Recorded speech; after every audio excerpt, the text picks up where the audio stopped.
Good afternoon. Good afternoon. This is still Malar from Hearts&Minds Development Center.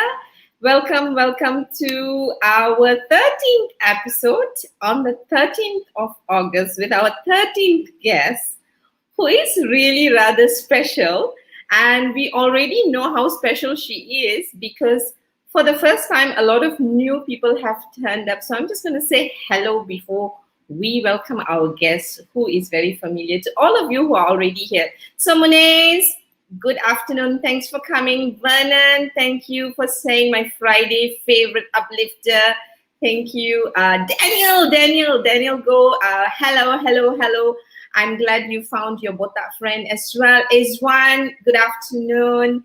And okay, then there's that banter going on between Daniel and Munes to see who's better looking.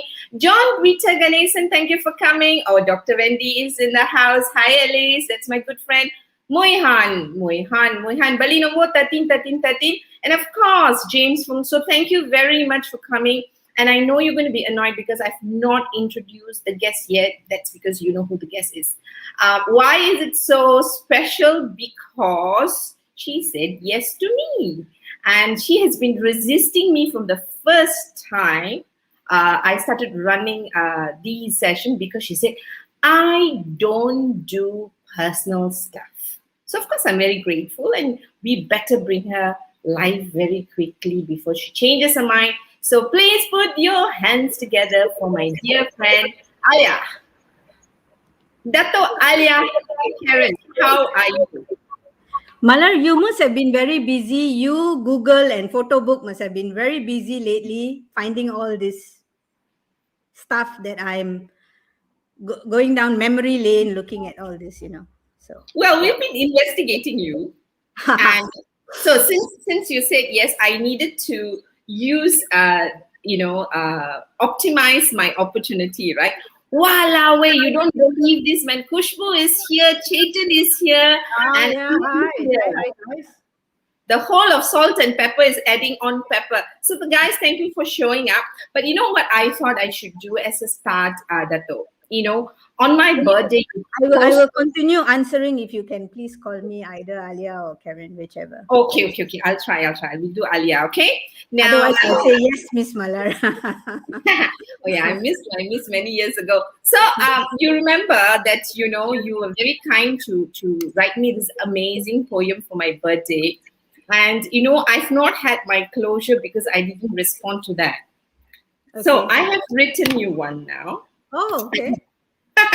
And I'm just going to read to you. Okay, so are you ready? Yep. And then you have to still continue the So who's Alia? She remembers every detail while watching the stars when I try and recall. She called me bogus. Little did I realize my upcoming bonus. She gives credit for letting her to be her, while I recall how home I am with her. In her perfect setting, living it happily imperfect. She observes, she reflects, and then she shoots straight. It may seem cut and dry. Look again, it's filled with moist of care. Just when you think you can chill, she gives you the cold stare, sending a quick shiver in your spine. Now she tells the warm response you have missed. Days pass with no sign of her, deeply engrossed in her little world of giving. Then she pops up again. No gain for her, just presence for you. Are you a friend or a sister? I don't quite care. A gift to me and the ones out there. We'll cherish the moments when it's there and be inspired everywhere. Oh, thanks, Malar. Thank you. Very touched. Very touched. Now I'm under tremendous pressure. And hi to everyone who's just tuned in. Okay, so that was my sweet revenge to you. I needed to do that for my own sanity, but really it is what you mean to me. in a very short time of our friendship where I've received a lot. So before I get excited and get emotional, I want to really thank you for doing this. Okay, so let's get to the banter and have a bit of fun because there are a lot of people waiting to listen on to us, right? So let me ask you this, right?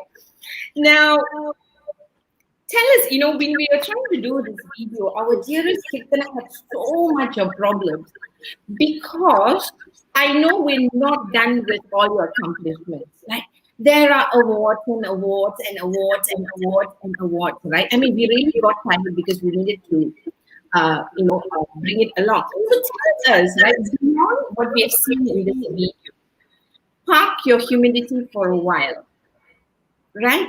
How does it feel to have so many awards? I think, Mala, I will be very honest and tell you that on behalf of everyone who's getting awards, there's a whole group of people out there, lots of support out there, for you to make sure that you get that award. So, or when you are given an award, there's this whole group and whole team of people who are actually supporting, working day and night, probably preparing the presentations, the submissions, the layout, the graphic, the drawings, and things like that. So I think the award is actually belonging to this whole group of team, the whole team that I had, whole group of people, a lot of people who have supported, added value. So I don't think it's right to say that I have won many awards. I think it's my whole team and I have won, awards, and we pushed ourselves. And if you look at the awards, something that I was recalling when I looked at the awards was all these awards were from 2015, 2014, 2015 onwards. And the inspiration behind for me to want to in the first place strive and enter this, either whether it was a writing thing or a competition or sending in submissions, was actually my late mom. After she passed away, and that's where I think I was too bored, nothing to do after she passed away. And then, there was this moment of silence after she passed away, and there was a bit, I needed to feel myself to do something. And it just started by me looking at one opportunity overseas for us to do a submission, for a huge event which is called the Asian Hospital Management. And then I reached out and asked if we could submit, although we were not a big hospital, but we ran a chain of clinics. And when they said yes, right, we didn't think we would win, but we had the advantage because we entered a category that had over 300 odd hospitals, I think, if I'm not mistaken. And and we won, and we were the first non-profit. So I think when you talk about awards, to me, it has never been mine, Mm. right? Except for maybe one or two, yes. But I think majority of the awards actually belong to the entire team of people who worked with me to achieve whatever we have achieved. Okay. Yeah, and I think the difficulty we had was to dig these awards. And, we knew we missed out some because I had to go to YouTube and talk to some friends because this is something you've always been pretty reluctant, except for the times when you were drunk and I got some of these secrets out of you, right? So that's how the journey started for me, to figure out what's up. So let's very quickly, because there's so much we want to get from you. Hi, Alvin. I want to just like, because, when we were deciding on the topic, we were thinking about, let's do humanity, not charity. So tell us a little bit about it, because I know when I hear you speak, that's what you keep saying, right? Okay, and I know you get irritated with the word charity, right? So tell us what you mean by, let's do humanity and not charity. I think there's a echo, right? Okay, let's see how this goes. I, I, I am from a family of. I come from a big family, and we were never well-to-do. I can't even say we were never, because we're okay now. But obviously, all the years of growing up, right until I was in secondary school, and things like that, we were not a family that had everything, yet had something. I'll share the something with you later, but my parents were not well off. And there's like just so many of us, and we stayed in a rented place, a house. But we had something very deeply planted in us in that sense, was this thing about giving, Mm. integrity, values, and certain values that my parents carried very, very strongly. So it was after my dad passed away, and I was talking to my late sister-in-law, who's like extremely close to me as well. And I realized that, and I still keep, I mean, my siblings and I, if they are on, even I think my niece and nephew who's now tuned in will tell you that we are never ashamed of going back to where we started and where we were, and we are forever looking at it from a different, of course we now look at it from a different point of view, where we are laughing about it, we are joking, and we're wondering like how we went past that. So one thing that I realized, that my parents, they didn't have money to give away, and people tend to have this perception that when it's a charity, and I'd like everyone here to, to have help me to change that perception, that charity means opening your wallet and giving away money, right? Mm. So that's, to them, is charity means I'm doing my charity, I'm giving money. So you go to church, you give money. Muslims pay their zakat, or you drop into a charity box, and when you have 1,000 ringgit, or even 100 ringgit, and you give 10, yes, you've done charity, but honestly, what's the impact there, right? So I'm saying, let's not talk about charity, because charity is very often tied with money. So I'm talking about humanity, where Mm. I think it's so much easier to just open your wallet and give money, but it's not easy to be there, um, to reach out and help, and go out of the way for simple small things that people nowadays find so difficult to do, because everyone keeps telling you, I don't have the time, right? So I don't have the time, I'm too busy. And so you ask money, it's very easy, but when you ask, when automatically people don't realize or think that driving someone to the clinic, getting groceries for someone, picking up the phone and making sure someone's okay, sending over food, things like that, is a part of humanity that we all can do, but it's just not in us, maybe because the constant reminder is not there. And I Mm. think my parents have instilled that in all of us. So for me, it's, don't do the charity, because charity, I mean, no one wants to put your hand out. I mean, I used to call myself a professional beggar when I first started running non-profits, right? Because I'm forever begging for money. And Mm. then years later, I decided, no, I'm going to change this concept, right? So I'm saying, don't Mm. do charity, do humanity. Mala, very easy for everyone here to remember it this way, lah. When you invest, right? Um, when you are financially invested, you want returns. When you are emotionally invested, you will contribute. So I want you to be emotionally invested in someone or something where you would contribute naturally. So it's not about the money. So that's where I think, do humanity, not charity. You That's gave me my next line. So what does being emotionally invested means? emotionally invested is when you believe in something or someone and you want to be part of it. You get excited, right? Like a good example now is, let's see, okay, for example, Daniel is online, and he got excited when there was something that he could do, like the food bank project, and he wanted to contribute and buy it forward, right? So emotionally he was very invested in that think about, I can do something, I want to go and invest, and it automatically, at that point of time, you're not even thinking, can I afford it, can I make do without, with less money this month. You're not thinking about all these kind of things. All you're excited is, yes, I can do it, let's do it. All Mm. right, I'm in. So when you hear people say that when you're trying to organize something, okay, that's when you're emotionally invested in it. So do or die, by hook or by crook, you're going to do it, right? So you're not worrying about, you're not even having second thoughts, and you're not even thinking whether will I have enough, will people support me, what will people say if I only give 10 packets of nasi lemak. You're not thinking at all you're doing is you're emotionally invested. You get excited, you want to make the difference, you want to make the changes, you want to contribute, you want to do something, right? I can see a lot of emotionally invested, excited. Yes.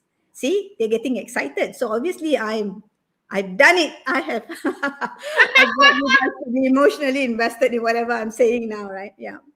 Right. So Yeah. what I'm hearing very much is I love, I like the just the word emotion excites me. Now you've excited me with emotional investment. So basically, what I'm getting is emotional investment is the meaning for us, right? Yes. Finding meaning, what it means to us and why do I Correct. want to do this, right? Yeah. Not so much at an external level, but what does it mean to me when I say I want to be a part of this, I want to contribute to this, and I want to make the world a better place. So while Yeah. it may seem external, but what's driving us is something deep.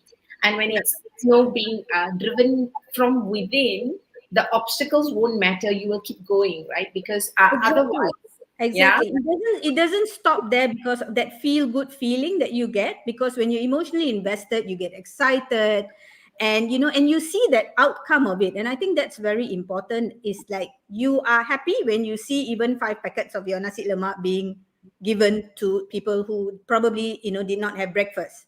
That will spur you to find another 5 friends to give each 5 nasi lemak, and the next thing you know, you've got 25 nasi lemak going on. And basically it's my version of an MLM lah, right? So where people call it paid forward, I call it paid forward, and that's how it is. So everybody gets excited of doing without even thinking. And it's not about the money again, because you may be emotionally invested in helping someone reach a goal. You may be emotionally invested.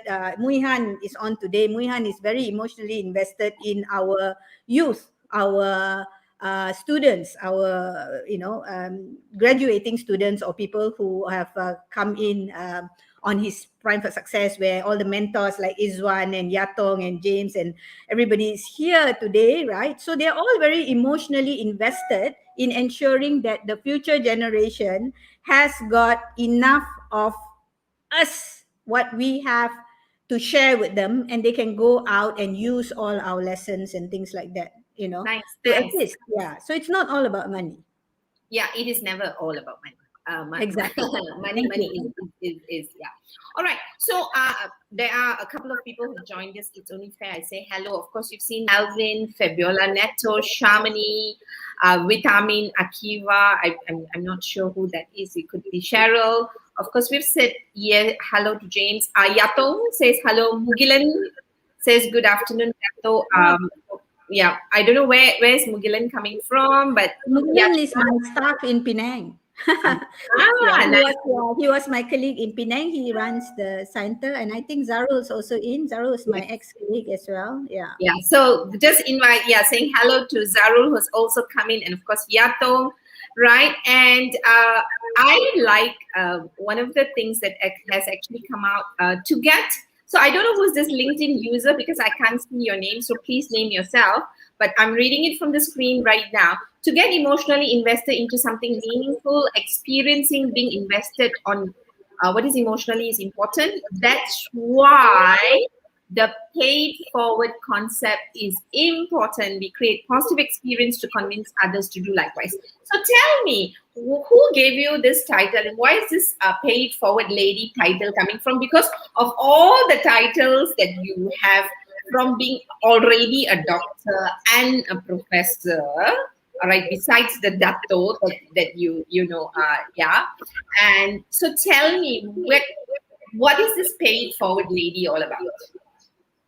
Um, well, we figured out. I mean, family and I, my family, the entire family, figured out that we were taking when we were younger, right? So we were depending a lot on other people, right? Whether it was my parents or Catholics. So whether we are taking it from the church or, kind people during that time. So it's always been instilled in us and drilled into us to give. right? And my parents had a very odd way of showing this and giving this, and we never understood it. Um, so I have always believed that it's easier for you not to return it to me, and but instead give it back to someone else or pay it forward. And in 2011, it excited me more when I saw this movie called Pay It Forward, right?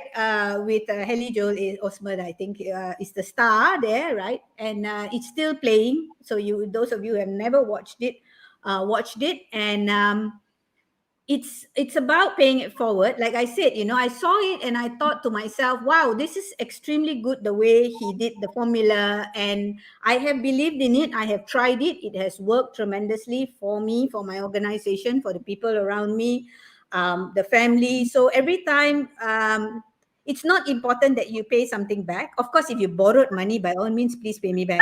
Anyone there borrowed, please pay. But I'm saying, like, if I send you, say, a cake, right? Don't send me back a cake to say thank you, or send me a gift. But because I send you a cake, why? And it made you happy, so obviously, please go and send somebody else a cake, and let's, get everybody happy or make more people happy. And that's always been the concept of pay it forward, right? Nice, And I nice, think I can't remember how it came about, but Badri's not online. But the person who gave me that title in one of the speaking engagements, I think it was in Penang, that Badri called me the paid forward lady. And then people couldn't remember my name, but they kept saying the paid forward lady, the paid forward lady, and the paid forward lady. So somehow that stuck, right? So, and somehow somebody, I think, read about it somewhere. And when I went to India to speak, they introduced me as the paid forward lady, and I was thinking, is Badri around in India or something? I was looking out for that. But yeah, but that's how it came about, and I'm okay with paid forward lady. That's fine. nice, nice, nice. Can And say so paid forward girl. I can change. you can be whatever you want to be. Who cares, right? I mean, do you even care what people call you? But we'll come to that later, because you have many titles, and some very exciting titles. So we'll look at those titles later. But so that brings us very nicely into the lessons that your parents have given you, because you always, whenever I'm having this conversation, it's either your mother, father, your sister-in-law, or brother Joe and Paul, and sister-in-law Mala. Everyone seems to be popping up in my life when I have conversations with you, right? And so tell me, what are some lessons from your parents? Because you did say, I love the way you said, in our childhood, because we had so little, we received so much, and it's now time to give back, right? And that's such an apt thing, and people who have received will know, the Yeah, power in the giving, right? yeah. Because of the abundance that you experience in receiving. So tell us, what are some lessons from your parents that you would like to share with us? Mm, Well, I think if I were to say poor is an understatement, but it was a very difficult, tough life even for my older siblings. I'm the youngest of 10. And if I tell you I was poor, you can imagine my older siblings, right? And we, like I said, we stayed in a rented house. We never understood why, but my parents, who did not have much, was forever opening. We called our home the bus stop. And we actually, honestly, some of us get irritated lah. My siblings and I, we get irritated because we never understood why every day there will be people stopping for dinner. Look, we did not have much. That was the thing. And my mom would give away we get chicken once a week on a Sundays, and that chicken has to be shared by everyone, right? So you get small little pieces. And we're still talking about it today, right? Today we don't even want to see chicken, right? We keep saying too much of chicken. But back then, that's what we grew up with is the basics, like tapioca and maybe some potato, anything that mom could grow behind, in that rented house, or even whatever that was cheap lah, basically in the market. But my parents' house was like a bus stop where we had people coming in, from people who just send somebody and say they need a place to stay, or they might meet somebody in church and that person will say, somebody came in from KL and need a place, and my hometown is JB, so you'll end up getting people staying. And the thing is, I want to laugh. I was talking to my brother that day and I'm saying, like, even the bus actually stops and moves. But people who came to our house stayed and never went for so long, right? And I honestly don't know. I cannot comprehend how we survived, how we lived, and of course today we can all laugh and joke about it. So yeah, and it was very difficult even when I went to primary school. I remember we walked everywhere. There was no we my parents never owned a car. So basically it was a tough life, right? But I think I still recall one story is that when I went to school in standard one, I got 5 cents. Now, for my siblings, they will tell you, don't complain because you got 5 cents. We didn't even get 5 cents, right? Yeah. Back then in the 70s, 5 cents is quite a lot, lah. So to them, but to me, what can you buy with 5 cents, right? But that was all that we could afford. My dad could afford, and he was holding on to that purse strings, obviously. Um, Although my mom managed the household extremely well, Mm, okay. mm. And so yeah, so for the whole of standard one, I got 5 cents. The whole of standard two got 5 cents.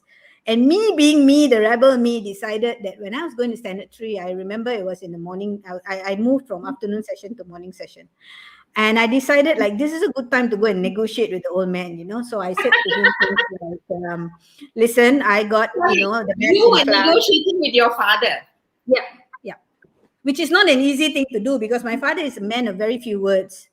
Right, so if you think like I stare, like you said just now, which is very true, I don't answer, I stare, I don't repeat things, I just look at you. This is all blame it on my dad, okay? And all of us inherited this, not just me. All of us inherited this. Now, so when I came to standard three, I decided to negotiate, and on Monday morning I told him, I think you should raise 5 cents is not enough. Now I'm going to school, blah, blah, blah, blah. So without saying anything, he actually gave me 15 cents. Now, to me, that was like, wow, I did it, from 5 cents going to 15 cents, right? So me very happy. I still remembered I bought this thing where they call gula gata, right? And oh, hi, that's my sister. Hi. Yeah, she Okay. remembers the 5 cents that you got. She said bought a packet of asam. Yeah, that's right, right? Yeah, because that's all I wanted to eat at that point of time. Right. Yeah, I'm so excited. My sister is calling in from Sydney. Yeah, so I spent that 15 cents. Okay, very happy. Spent 15 cents, and I went to on Tuesday morning. Went to see him again for 15 cents, and he just looks at me and he says no. And I said, yeah, but I need pocket money to go to school, right? And he said, 15 cents for 2 days. So I'm thinking, how did it go from 5 cents, standard one, 10 cents, standard two, 15 cents, standard three, but 2 days, which is, it doesn't even make sense. But that was my dad. And so second day, no asam lah, basically. No money to buy asam, no money to buy gula gata, whatever I called it back then, right? So I didn't have money in standard two. Yeah. So that's how you know difficult it was. And so we recall this. So now when we see kids, right, we are forever giving people money. And I mean, I'm not that bad lah. My sister is worse, right? She comes back and she gives everybody money. That I got to say, stop giving people money because their kids are going to be offended thinking they don't take care of their parents, right? But I think it's a habit that she wants to say thank you, and I think the entire family does that. Like but there's a reason now why we do that, right? Because we've gone through a lot of uh, hurdles and difficulties, and we lived in a house that was rented. That water came in. We had one small room, everything was in the hall, the boys had to sleep in the hall. So it was, these are the memories that we are holding on to. I'm not I don't play the blame game. My family, we all don't play the blame game to say, that's, I think we've just taken it as for a step to move forward to say we were there, we understood, we're now doing much, much, much better. So let's take care of the people and remember our beginnings, our feet are very terror. I read Wendy's word. Sorry, our feet is very firm on the ground. Yeah, so let's not forget where we were. Don't forget the roots, lah. Basically, I think that's something that is very important. So how did this 15 cents shape you?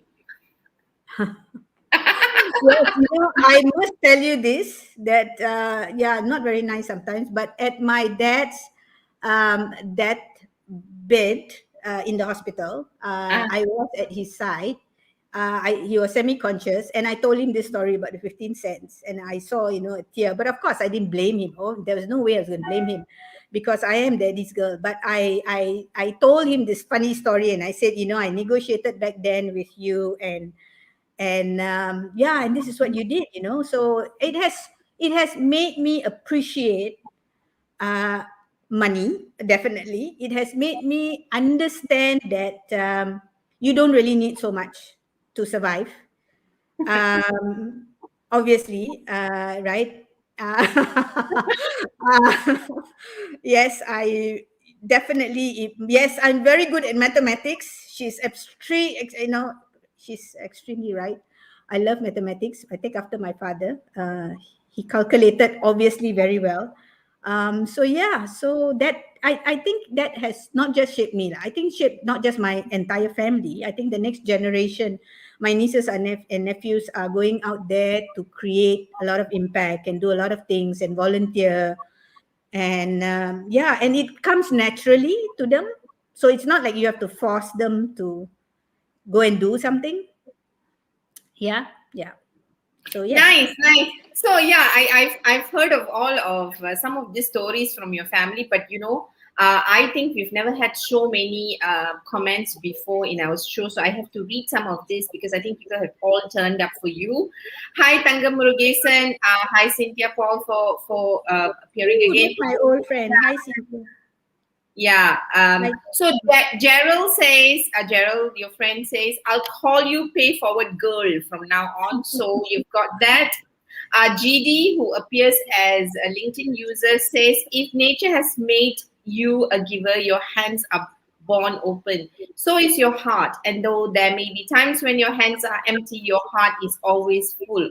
Oh my goodness, GD, why do you make it so difficult for me? And yet you can give things out, warm things, kind things, sweet things, help and comfort and laughter. And sometimes gay, kind laughter is the best help of all. Thank you, GD. And of course, I love your sister's sense of humor. And I think your whole family has got a very interesting sense of humor. Like, that's what I realized. Yeah. She says, yeah, I recognize that having, heard stories about your siblings. Wendy says, never forget your roots and how it gave us strength to be who we are today, because it's so easy to see your title and say, yeah, she can do all of this because she's Dato Ma, drives a Mercedes after all, right? And I think that's that. Of course, Fabiola Neto says the values in those quotes trickle down to their grandchildren. True, I suppose they are the grandchildren, and I Yes, still yes, yes. and I still carry it with me with everything I do. God bless you, my dear Fabiola. And Yeah. Daniel says, what a badge of honor you carry, Alia, not forgetting your roots. And Cheryl, obviously, Cheryl is also saying, my dad always did the same, wanted us to know the value of every ringgit. Our roots are so crucial in keeping us grounded. Gopalan says, hi, smart girls. Nice to see both. Oh, we have the title girls finally from Gopalan. Thank you. Thank you. Finally, we go back to being girls. Gerald, thank you for saying it. Gopalan, thank you for validating and confirming. We are still girls. Yatong says, growing up poor in possession makes a person rich in abundance mindset. It gives the grounding to know what the feeling of not having hands. It's always giving with no expectation and condition. Afika says, inspiring as always. Another LinkedIn user says, Alia, Karen, spread love. Hug the people you care about and make sure they know you care and appreciate them. Make it known to your friends and family. I want to know who's this. Yeah, Moni says 5 cents was gold back then, right? From if you appreciate 5 cents the way Aya is appreciating, we all know which generation you fall into. Right? Yes, we get it. I don't think we can do that with our kids right now. So thank you so much for sharing how you grew up in a family of 10 in a one room house. In a one room house, you had people who were always there. One chicken a week, which is shared with all the people who stopped over for a long time, with a leak that constantly comes with the rain, and with so much of beautiful memories which has not turned into bitterness, but sweet memories that is passed on as stories, philosophies and principles of life, that's already taken into the third generation, if I count from your dad, right? So tell us, if you can think about, so what are some things your father or your mom, right? If there's one major lesson that has shaped you, what would that be? And how have you carried? How has these lessons in your childhood, besides your negotiation and your maths being very good, what's another thing maybe you picked up from your parents or your dad that has made you who you are and the way we are experiencing you? um Well, a few things lah, I think, and I share so that other people can try it if you have never tried it, and it's really good. I think my dad, my sister brought it, reminded me that day, and my brother. I asked my brother about it. My dad had three things to tell the boys. He never told me. So it's okay, but I don't carry it, lah, but never mind. So three things that my dad had always believed and said is that firstly, do not borrow money from anyone. Because if you do and you can't pay them back, and you'll end up with your head lying, low, putting it down while you walk, and you'll be very embarrassed and you'll avoid them, and then you break that friendship. So never ever borrow money from anyone. The second thing that he said is never talk bad about anybody, because it will circle and come back to you. And the third thing that he said was that treat your enemies as your friends, and if they're coming over and if they've said something about you, or they don't like you, or you don't like them, doesn't matter. If they come to your house, give them the best and treat them like a guest. So that's what my dad had apparently always told, as a constant reminder to the boys. Maybe he knew that boys were the one always borrowing money, lah, not the girls. Um, but having said that, my parents believed in two things when we were growing up, which was very important to them. One is birthdays and Christmas. Birthdays and Christmas were not that we had a lot, right? And not that we shared presents and things like that, but you must wish people for birthdays. So we all have this, that we can remember every single person's birthday in the family, including the extended family, the grandkids, the in-laws, outlaws. We can remember everybody's birthday, and they have this group WhatsApp that is constantly every few days. There's obviously, with a big family and an extended family, there's always happy birthday blessings, okay, that kind of thing. Of course, now we all, when we see, we give gifts and stuff. And for Christmas, it was always an open house. Again, I cannot believe that we did this open house with really not much that we had. But I will tell you something.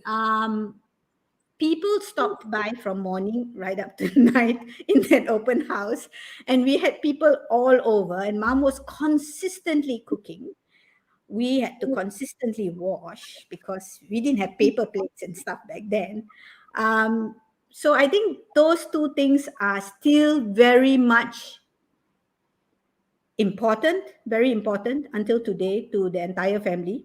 So we try our very best to try and celebrate anyone's birthday. That's an excuse, lah, to go back, meet people. And so from death anniversaries to, I mean, my sister flies back for people's death anniversary and Wow. creates this. Yeah, she does. Yeah.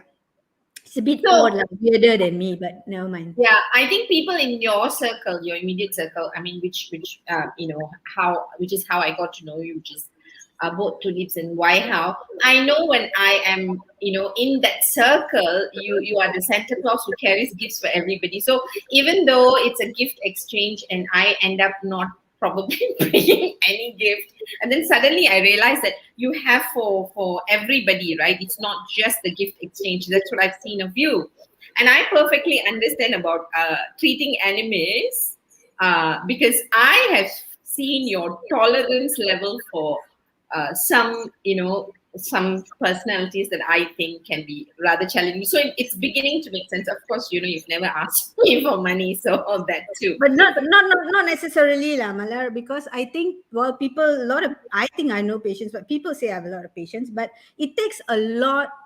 I'm human, right? At the end of the day, hands up, I will tell you that it takes a lot when I say I no longer want to have anything to do with somebody, or I severe ties, or it's nothing personal in that sense. I just do not want to be hurt. So if I reach that point, I just choose to walk away, and then that's it for me, right? So I'm not very forgiving. I know before anyone writes in that chat box and say forgive and forget, I will tell you I'm not Jesus, neither do I have Alzheimer's. Please don't write in the chat box and say learn to forgive and forget. Okay, no one is saying that. No one is saying that. Before they say, I tell you first. Okay. I'm not Jesus and I don't have Alzheimer's. Okay. Okay? Okay. Now that we've got that one, let's move on. So tell me, where is this abundance of, because you love giving out gifts. I realize that, right? It's like you just love giving out gifts. Even it's not just occasions, and I've heard of stories how your whole family is like that. And I personally know Joe, who is your brother and a pastor. Sorry, yeah, and Joe and Paul, who are givers of all kind, who are now getting the food bank, and just looking after families in so many beautiful ways, right? And so it's like it runs in the family. But let's look at gifts. So where's this gift thing coming from, right? Why is it so important for you to just give away so many gifts? You're buying and collecting stuff wherever you go for people, right? And yet you don't receive as much gift, right? Because you yeah So tell us, where is this emotional investment of gifts coming from? Okay, firstly, there are lots of people here who like to give gifts. Okay, Cynthia is one of them who's forever giving me gifts. I get gifts for Christmas, Hari Raya, Chinese New Year, Deepavali, whether birthday, whether I celebrate, I don't celebrate, I still get gifts. Okay, and Daniel send me gifts, you send me food. I mean, there are lots of people who give gifts. But for me, I think personally, the thing started when I was in secondary school. I was in Girl Guides. And one of the things that they asked us to do at the end of the year before the school, school used to close, cease in November during my days. I don't know when school ceases now, but never mind. So what happened was we were all supposed to bring a gift for the Girl Guides and put it under the so-called tree.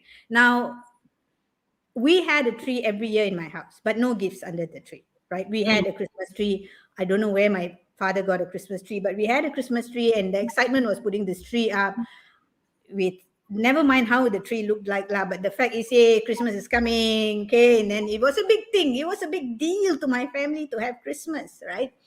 And I remember, I think I was 15 years old, and I did not have enough money to bring a gift, but somehow I managed. I remember, and I bought this very nice looking, but they gave a budget like $5, right? So I remember asking my late brother Gerald for money, and he used to give me 5 ringgit every month when he gets his salary. So I bought this thing from Pakistan for 4 ringgit and 50 cents, a stapler, which is quite a nice colored stapler lah, not the normal cheapo stapler lah. Okay, so it came with this box of staples. So and and I was very excited that I could bring a gift, right? So when I went home, I told my brother Gerald, and I said, this is what let's do this, right? And that year, suddenly out of the blues, okay, much to the envy of my brothers who were still at home, under the tree was a present wrapped in brown paper with my name on it. Okay. Okay. Yeah. So, and my brother told me, come back and see, come to the, because we had this, by then we had moved to a house which is a wooden house up and down. It was a fairly big house, but it was a wooden house that I still remember my dad bought for 35,000 ringgit. Okay, never mind, that's another story. But so I went upstairs very, very excited to see that, yes, there was a present under the tree. It was in brown paper and had my name on it. And there was no from who, right? So my brother said, must be from dad. So I was on top of the world. I was like, yes, we've got a present. So excited. So I went to see him and I said, oh, did you get me a present? And he, as usual, he's a man of few words. Doesn't say anything, just smiled. And he said, don't open till, Christmas Eve. Because it's as a tradition that on Christmas Eve, we're church, everybody says Merry Christmas.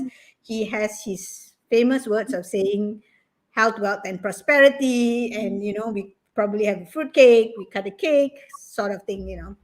So I was very excited, waited, couldn't wait. And finally, when I got the chance, sat down near the tree, took this brown wrapped present, opened it up, and I cried. Because the present was a Milo pencil box with, when you open, inside is the free Milo rubber, a ruler, and a Milo pencil, a green one. Now bear in mind, I banned Milo ever since that. I do not drink Milo. I'm not happy with Milo. I'm sorry if you're listening, Milo, but I really don't like you. That was a free gift when he bought a big tin and he got this free pencil box, and that's was the gift. So nope, wasn't happy. So the next year, my brother and I, Gerald and I, we decided that everybody needs a gift. We don't care. So we decided to put people's names in, and we didn't care whether who was away or whatever. We just put sister-in-laws, everybody. And ever since then, every year, we actually have this where you pick a name and you go out and buy a gift for somebody, and we give a capping of 50 ringgit, 100 ringgit.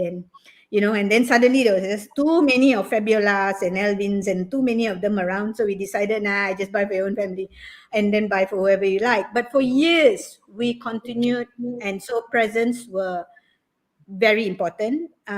So yes, and believe me, if you think I give out a lot of presents, I think my family, my sister-in-law, my brothers, my sister, they give more presents. Get to know them. Don't get to know me. Yeah, yeah. No, I'm quite scared of your family. Just talking to the The present investment is actually from them. Yeah, but there are lots of people here who give gifts as well. I think it makes you happy, and I think my sister has a message for you, so please read it out. Yeah. Hi, Kathleen. Yes, I'm waiting to see you. Hi, Malar. Since you know half my family, let me say hi too. Yes, I've heard a lot about you. Let me answer part of this gift giving habit. It was installed in as in the concept that it is in the giving that you receive. Oh, that's so Catholic. Okay. Thank you, Kathleen. Yeah. So okay. So that's so Catholic. I'm very. So I'm not reading some of your comments because I want to get to a couple of stories before we can almost 2:53.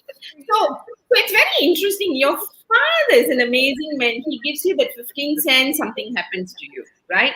And then you have this last day conversation with him, and how it shaped you. And then now you ask him for a gift, he seemed to respond to you. He gets you like right on top of the world, and then it comes crashing and becomes a life lesson.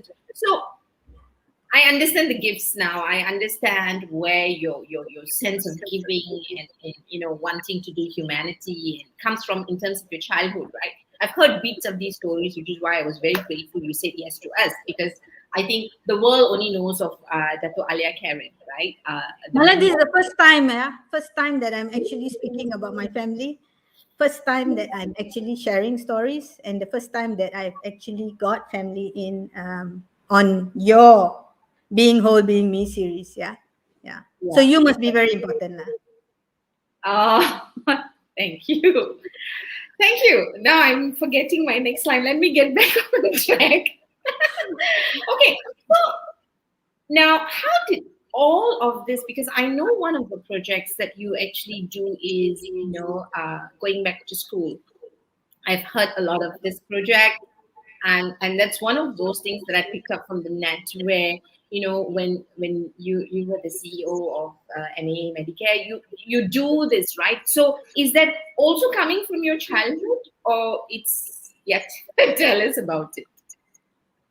Okay, your quietness is Um, already telling me something. So tell me, yeah. So why is this, go back to school project so important for you? And I know it's very meaningful for you when you talk about it.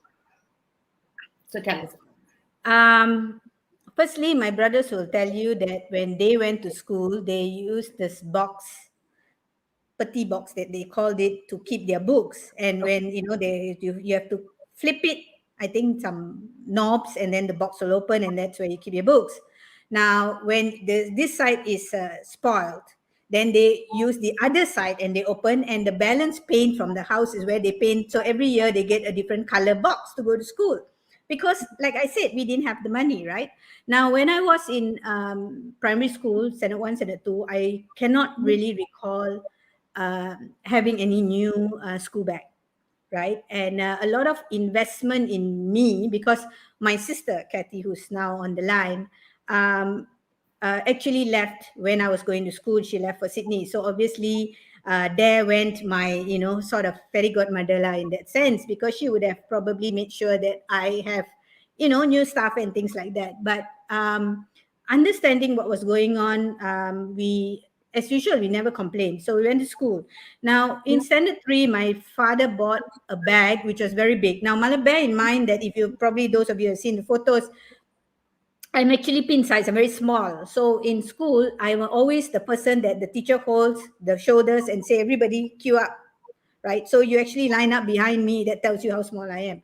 But he bought this big bag with a huge strap. And he bought it at what we call the Pasar Baru, which is like your night market in the morning beside the wet market. There you have, where they sell cheap things. And when he came back, I asked him, I said, why is this bag so big?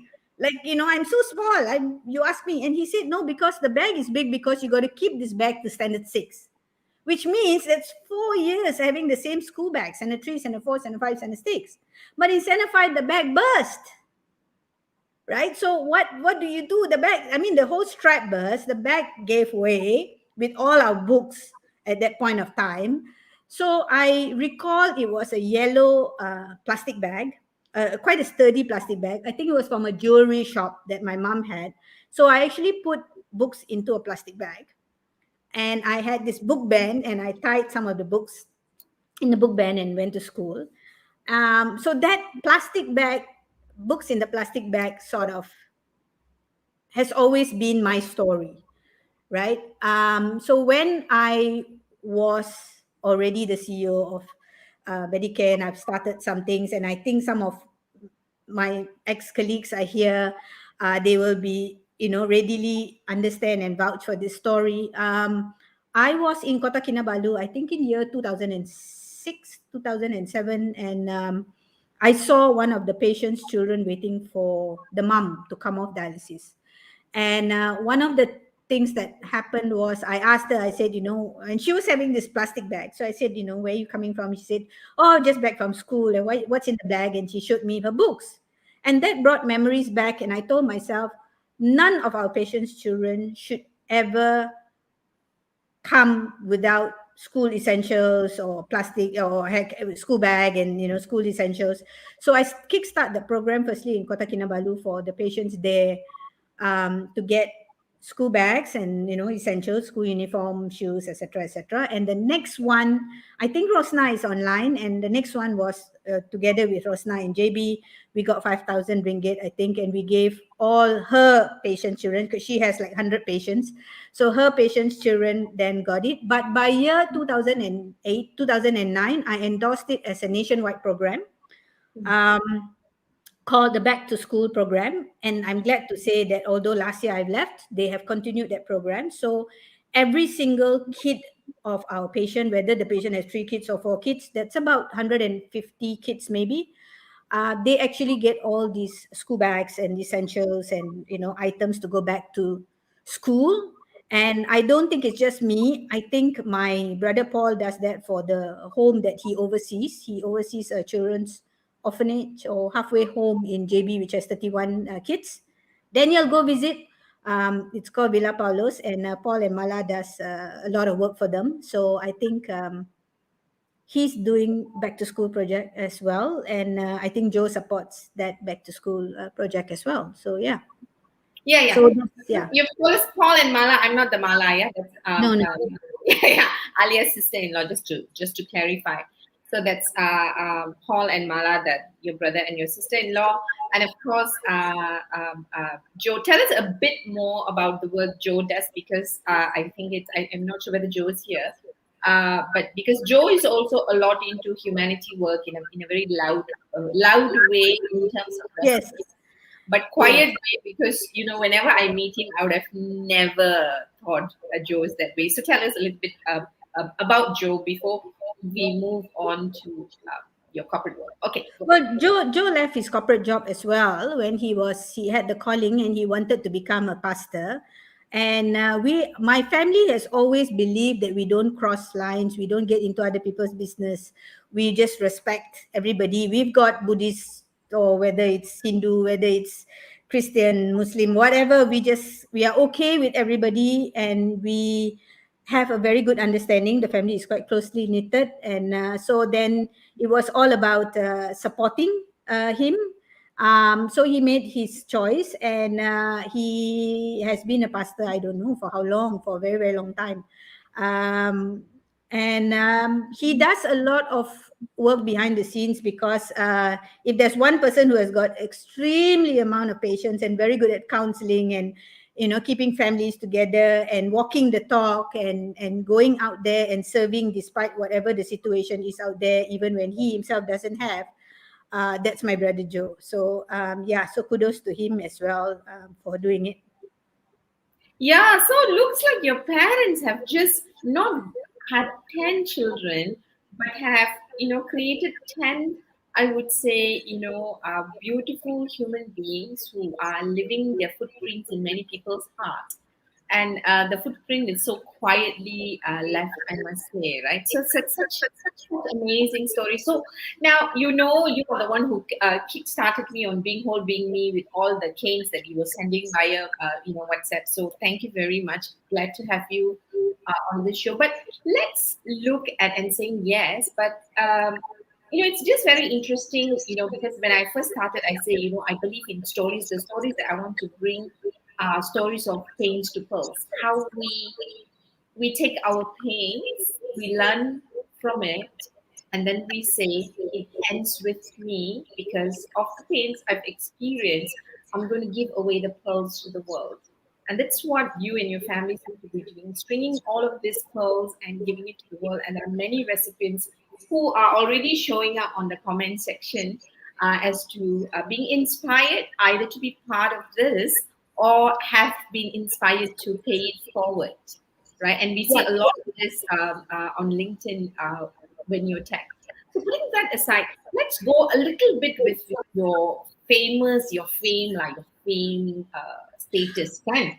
All right. So you're a dato, we know that, okay? And so we thought, you came from this like background because you're a dato. And Only you thought that way, I know Mala. like everybody I gossip about you because your father didn't give me the advice not to gossip. So I gossip about like, oh, that's Dato Kino. So for me, I was running away from you. Just saw the Dato title and I was running away from you, right? Until you knock on my head and said, don't call me Dato. But that's one, right? And then you're also a doctor. It was an honorary title, that's why I don't use it. Yeah, what's your problem? Can you tell me? Like, why people give you title? Why don't you just use it? Because you seem to be using your power very well, right? So, like, people give you title, just take lah. Why now can I know you are going and doing another doctor? I mean, really, what's wrong with you?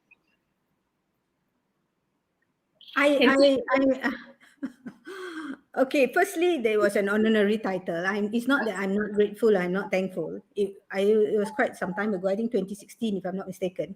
Right. It was an honorary title for the work that I do with United Nations. Mm. It was not an earned title, so I think you have an option whether you want to use it, and I chose the option not to use it. That's all. Um, right? Thank you, GD. But now I'm doing a doctorate because I want to make some changes and I want to make a difference. And I realized that in order for me to push a paper, I would like to make a difference for in the country where the non-profits are concerned. I would need to do an extensive research. I would need to show a lot of proof, a lot of studies, right? So the past 1 year that has been the agenda, compiling and studying and reading papers and writing and journaling and a whole lot of things because I need that for me to be able to push something to make a change for the non-profits in Malaysia. So therefore, that's the reason I'm doing a doctorate. Otherwise, I won't do because I don't need it. Yeah, I know, right? And you are focused on transparency. Yes, I am. Yes, Why? I I mean, why do you am. want to make our life in this country so difficult by asking us to be transparent? It's Merdeka month, it's August, and we're doing something called Malaysia Ku Bahagia Kita Jaga Kita, and I know you've always been kita jaga kita. Tak cukup ke kesukaran kita? Now you say we have to be transparent. Now, can you please tell me why you want to make our life so No, I difficult? think I think you probably didn't get the whole thing right. Right. The thing is, firstly, there has been so many studies done on non-profits. No one knows number of non-profits in Malaysia. To be fair and to be Right. honest with you, we have it very scattered all over various ministries. Now, Mm. in my line of work, one thing that I've been very particular about, and I think all those from people who know me here and worked with me, especially, you will know that I'm very particular about how money is spent. Where do you get your money? Where do you get your funding? How funding is spent? And every single cent has to be accounted for. Now, this is not practiced in a lot of charities or a lot of non-profits simply because there is no mandate for the non-profits to, in the first place, be transparent.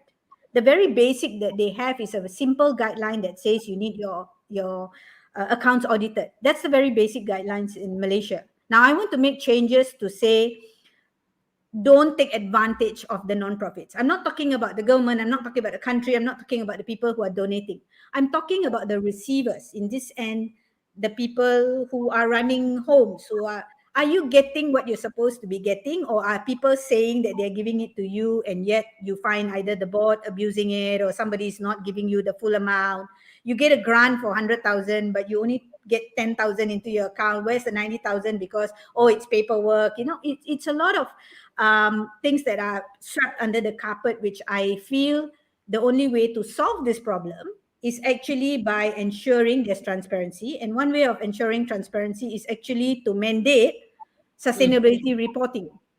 So if all nonprofits are supposed to do sustainability reporting, then you cannot run away from the fact that how you got your money and where you're spending your money and etc etc etc, right? So yes, so that's what I want to do, and And that's what I want to make changes. yeah, the last clever question before we go into rapid fire and something fun that I want to do. Uh, how do you think that if we were more transparent, especially with the NGOs, right? If we could do this and we could implement this, how would that help us as a nation?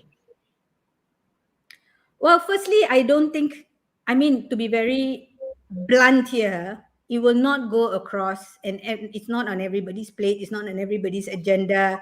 This has been part and parcel of our system. Everyone who's tuning in understands this, and it's not possible for everyone to say, let's be transparent, especially when there is a lot of hidden agenda and people are getting cut. People have been living by getting cuts and, under table money, etc., etc. Now, I cannot do changes to the world, to Malaysia, to anywhere, but I can make changes for the non-profit community, being one of the pioneers in the non-profit industry in Malaysia. I want to be that voice to say safeguard the non-profits, especially the smaller non-profits, and put things right in all non-profits that whatever donation you get, whether it's from international or local donations, must be accounted for and channeled towards the right things according to your constitution, right? So if you're doing for childcare, not having mother, father, brother, neighbor sitting on the board and getting money and from charity money. So these are the things that are currently going on, which we are unable to manage because there is no black and white, there is no mandate, there is no call, there is no system, there is no governance, there is no Nice. transparency. Yeah. So yeah. So if I could make that change, I want to. So That's something is that why you resigned from your cushy job of 20 over years? Um, I think two things lah. One is I had reached 22 years of, and I've done whatever I needed to do. I had a fantastic team of people. Of course, mostly left, but a few of them who are here are still there. Um, but it was also a lot of, one thing about me is I am very strong with my beliefs, my values, my integrity, and I'm not going to compromise it. So the minute I go into something or I am with some people or a group where I will need to compromise my values, my integrity, my beliefs, then I'm no longer part of that. I do not want to be part of that. I do not want to have to say yes when actually I mean no. I do not want to be cornered or arm twisted or do things that is not what I believe in doing. So therefore, that was one of the reasons when there was a diversion. I'm not saying it's a bad diversion, but maybe we had difference of opinions in how, I left 65 million ringgit when I left, when we had no money when I started, right? So maybe there's a diversion in from a business point of view, and people tend to look at it that way. But for me, it's this. For me, it's is this what I want? Am I okay with this direction? Am I okay with these values? I get a lot of invites to sit on boards and things like that. So when I first left Malar, I've got corporate companies or people in the industry who recommended me, and in Malaysia now, some listed companies, you need 30% women. So I fitted that bill of 30% women, Bumi, Dato title, blah, blah, blah. You fit that bill. But when they speak to me, they say, we just want you to be a name on the board. You don't need to say anything. You just say okay to the chairman now. And then, of course, they pay you, right? But for me, that's a no. I know what you're going to say. Like, why lah? What's your problem? Okay, your favorite question. But for me, no, because I'm not selling myself. Neither am I selling my name or my title. I am a contributor. So if Right. you're okay with me contributing, I'm part of it.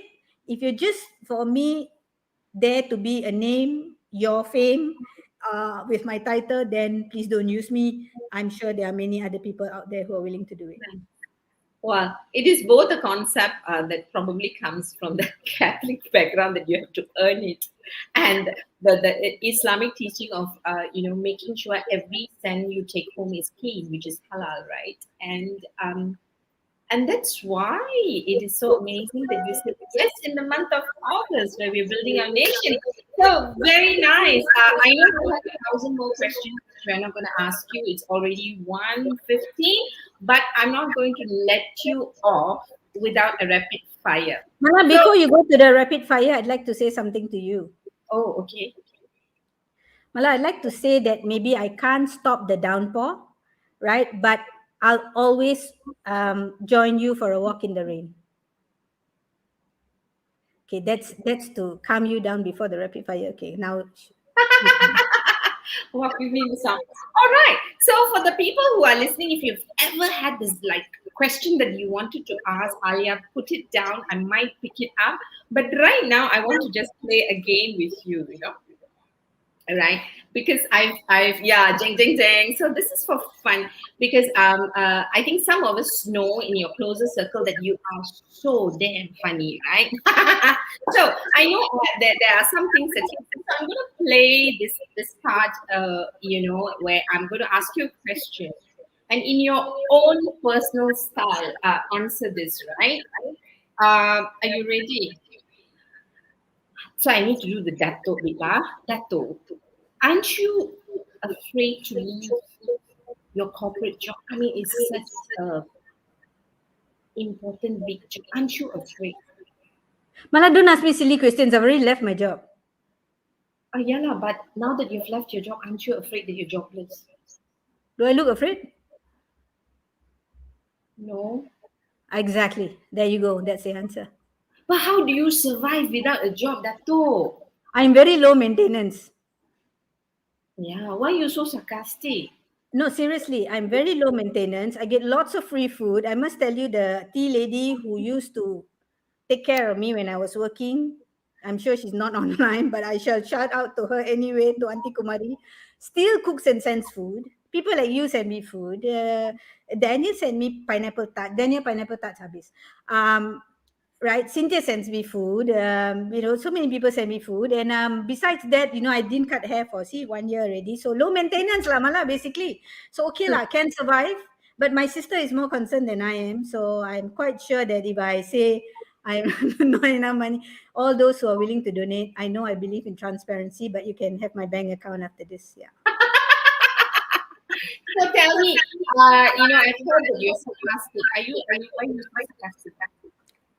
Well, I think some people think that I'm sarcastic, but I think I've got my dad and most of my family members. I mean, 2 days ago, I read Fabiola's Instagram, and I thought people would think that she was sarcastic, but she was actually quite funny because her mother said that she is very confident that Fabi would find a guy somewhere soon as a boyfriend. And Fabi said, everywhere is closed. Where do you think I'm going to find? Is it in Jaya Grocer? So all those of you who are single or got kids and about late 20s, Fabi, please drop in the box which Jaya Grocer you go to. Okay, so those who are single, please contact Fabiola Neto because she doesn't know where to find you, and know that she comes from the same lineage as Alia Karen, so know what you're getting yourself into as well. So that comes with a warning, Fabiola. If you're ready, we're going to have a lot of fun with that. Okay, very good. Because these are some things I thought, it's just fun because it's okay. Fabiola says yes, you can find me at Jaya Grocer KL East every Sunday morning. What time, Fabiola?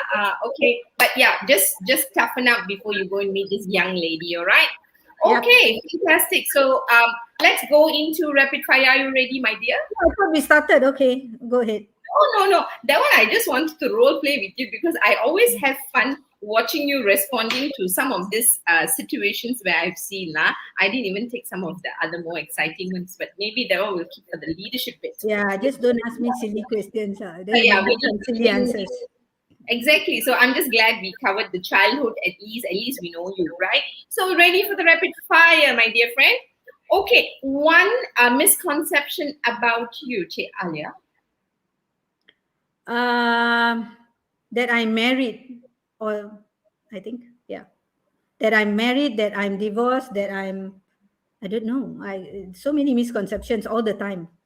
Yeah, and so you're not married and you're not divorced. Mala, let's put it this way: I've never attended my own wedding. Okay. So if you have never attended your own wedding, you couldn't have attended your divorce either. Lah. So here. So don't stop saying those things to her. Fantastic. One thing that's misunderstood about you. That I'm very serious person. Okay. So for those who think she's serious because of the way she looks, you have a second chance. Let it go through and you might find some humor there, right? Fantastic. I have a soft spot for. The poor? I will strike it off with you when. You hurt me badly. I am not whole when. um, when I'm in lots of pain. I am not me when. When I go down memory lane thinking of the people that I've lost. And the best gift of love for me.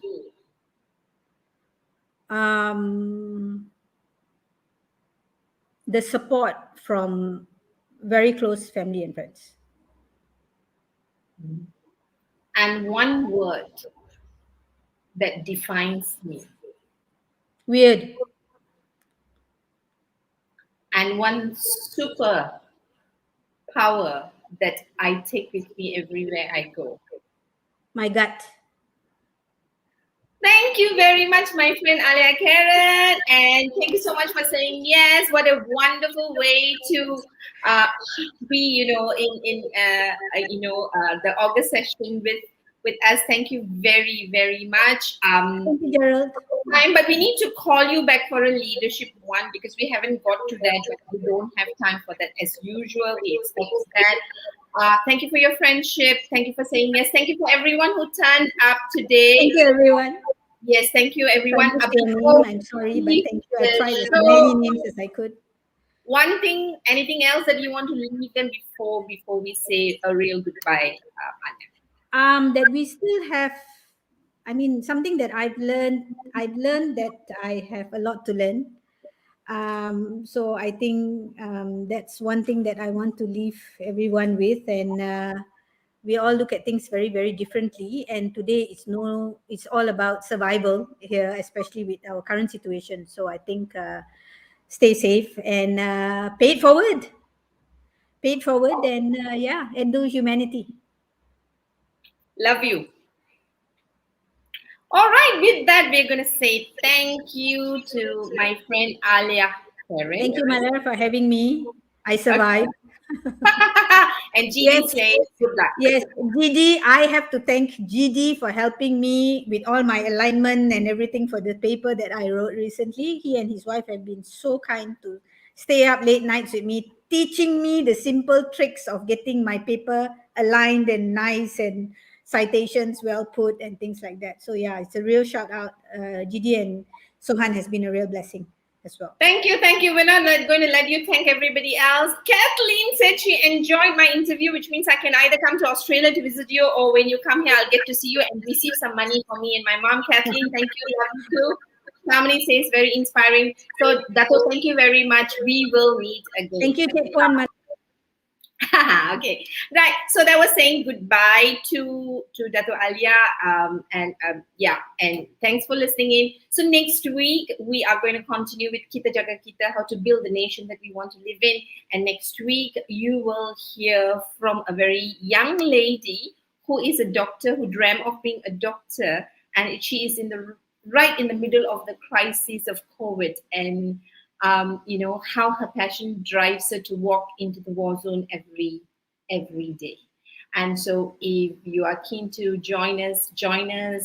Subscribe to our YouTube. Till then, please mask up, stay safe, follow the SOP because you're too important, right? So, with that, have a beautiful weekend. Until I see you next Friday. Signing off. This is Mallory from Hearts and Minds Development Center. Stay well, stay safe, and love you. Bye.